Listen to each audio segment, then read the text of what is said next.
नमस्कार दोस्तों। आज विश्व की दो सबसे खतरनाक टीमें भारत और न्यूजीलैंड के बीच रायपुर के शहीद वीर नारायण सिंह अंतर्राष्ट्रीय स्टेडियम में साल 2026 की T20 सीरीज का दूसरा और सबसे रोमांचक महामुकाबला खेला गया,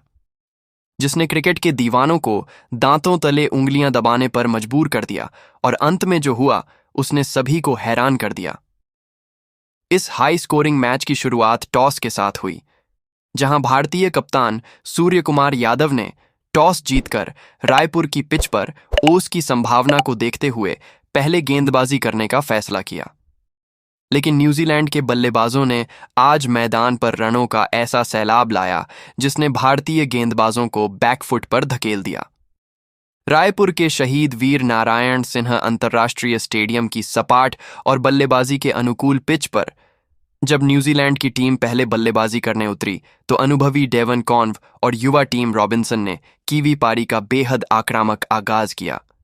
न्यूजीलैंड के इन दोनों सलामी बल्लेबाजों ने भारतीय गेंदबाजों को सेट होने का कोई मौका नहीं दिया और पहले ही ओवर में गेंदबाजी करने आए अर्दीप सिंह की गेंदों पर चौकों की बारिश करते हुए 14 रन बटोर लिए, जिससे भारतीय खेमा दबाव में आ गया। कप्तान सूर्य कुमार यादव ने विकेट की तलाश में गेंद अपने सबसे भरोसेमंद हथियार को थमाई और तीसरे ओवर में दोबारा गेंदबाजी करने आए। जसप्रीत बुमराह ने अपनी चतुराई का परिचय देते हुए टीम रॉबिन्सन को एक बेहतरीन धीमी ऑफ कटर गेंद पर फंसा लिया। टीम रॉबिन्सन बुमराह की उस गति के परिवर्तन को पूरी तरह भांपने में नाकाम रहे और एक बड़ा हवाई शॉट खेलने के प्रयास में मिड ऑन पर खड़े फील्डर को एक आसान सा कैच दे बैठे, जिसके चलते टीम रॉबिन्सन 12 गेंदों पर 15 रन बनाकर आउट हो गए। उनकी पारी में 3 शानदार चौके शामिल हैं। रॉबिन्सन के जाने के बाद क्रीज पर आए युवा रचिन रविंद्र ने आते ही डेवन कॉन्व के साथ मिलकर भारतीय स्पिनरों को निशाना बनाना शुरू किया और रनों की गति को कम नहीं होने दिया। रायपुर के इस खचाखच भरे मैदान पर डेवन कॉन्व आज अपने जीवन की सर्वश्रेष्ठ और सबसे खतरनाक लय में नजर आ रहे थे, जहां उन्होंने अपनी जादुई बल्लेबाजी से मैदान के हर कोने में भारतीय फील्डरों को बुरी तरह दौड़ाया और गेंदबाजों के आत्मविश्वास को चकनाचूर कर दिया।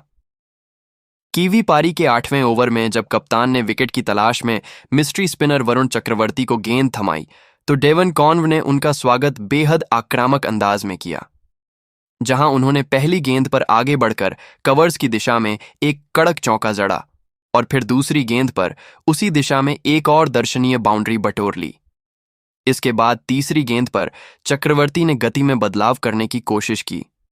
लेकिन कोवे ने बड़ी चतुराई से उसे मिड विकेट के ऊपर से के लिए भेज दिया और इसी के साथ मात्र 26 गेंदों पर अपना एक तूफानी अर्धशतक पूरा किया, जिससे पूरा कीवी खेमा खुशी से झूम उठा।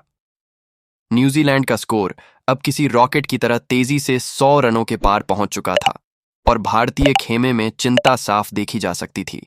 लेकिन तभी 12वें ओवर में गेंदबाजी करने आए अनुभवी ऑलराउंडर हार्दिक पांड्या ने अपनी तीखी शॉर्ट पिच गेंदों और सटीक रणनीति से कीवी बल्लेबाजों को परेशान करना शुरू किया।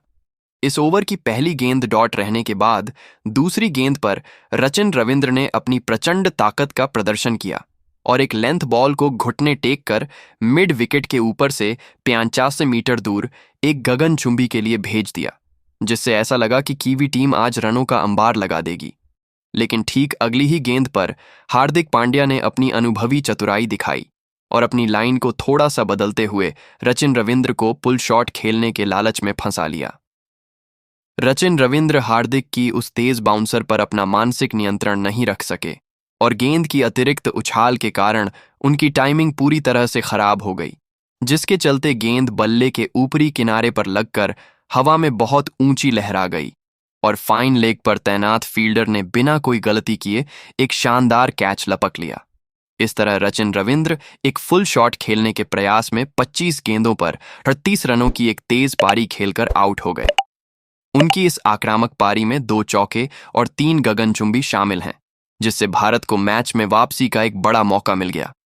रचिन रविंद्र के आउट होने के बाद भी दूसरे छोर पर डेवन कॉन्व का भयंकर और विनाशकारी तूफान थमने का नाम नहीं ले रहा था और उन्होंने भारतीय गेंदबाजों की बखिया उधेड़ते हुए रायपुर के स्टेडियम को रनों से सराबोर कर दिया।